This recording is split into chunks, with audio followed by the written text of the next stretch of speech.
ത്രിയേക ദൈവതിരുനാമത്തിന് മഹത്വമുണ്ടാകട്ടെ. ഭാരതാംബയുടെ അഭിമാനഭാജനങ്ങളായ സഹോദരീ സഹോദരങ്ങളെ, നമ്മുടെ ഭാരതം 78ാം സ്വാതന്ത്ര്യ പുലരിയിലേക്ക് പ്രവേശിക്കുന്ന അഭിമാന മുഹൂർത്തമാണിത്. 2 നൂറ്റാണ്ട് നീണ്ട ബ്രിട്ടീഷ് അടിമത്വത്തിൽ നിന്ന് നമ്മുടെ രാഷ്ട്രം സ്വാതന്ത്ര്യം പ്രാപിക്കുന്നതിന് വേണ്ടി ജീവൻ ത്യജിച്ചും പോരാടിയ ദേശാഭിമാനികളെക്കുറിച്ചുള്ള സ്മരണ പുതുക്കുന്ന ദിനം കൂടിയാണിത്. സ്വാതന്ത്ര്യത്തിനും ജനാധിപത്യത്തിനും മതേതരത്വത്തിനും കീർത്തി നേടിയതായ ഒരു രാഷ്ട്രത്തെയാണ് നമ്മുടെ പൂർവികർ സ്വപ്നം കണ്ടത്. എന്നാൽ 21ാം നൂറ്റാണ്ടിലും അവർ ആഗ്രഹിച്ച വിധത്തിൽ നമ്മുടെ രാഷ്ട്രത്തെ പുനർനിർമ്മിക്കുവാൻ നമുക്ക് കഴിഞ്ഞോ എന്ന് ആത്മപരിശോധന നടത്തേണ്ടതുണ്ട്.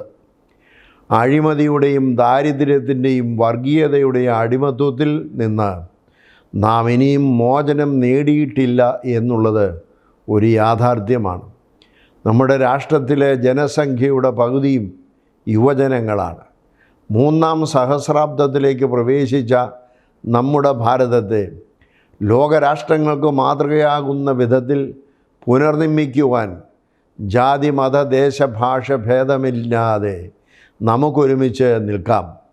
വയനാട്, മുണ്ടക്കൈ, ചൂരൽമല ദേശത്ത് ഉരുൾപൊട്ടലിൽ സകലതും നഷ്ടപ്പെട്ട നമ്മുടെ സഹോദരങ്ങളെ ചേർത്ത് പിടിക്കുവാനും അവരെ പുനരധിവസിപ്പിച്ച് സാധാരണ ജീവിതത്തിലേക്ക് മടക്കിക്കൊണ്ടുവരുന്നതിനും നമുക്ക് കൈകോർക്കേണ്ട സമയം കൂടിയാണിത്.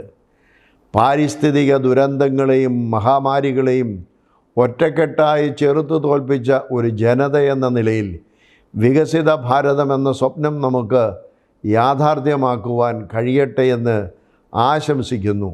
എല്ലാവർക്കും സ്വാതന്ത്ര്യദിന ആശംസകൾ നേരുന്നു.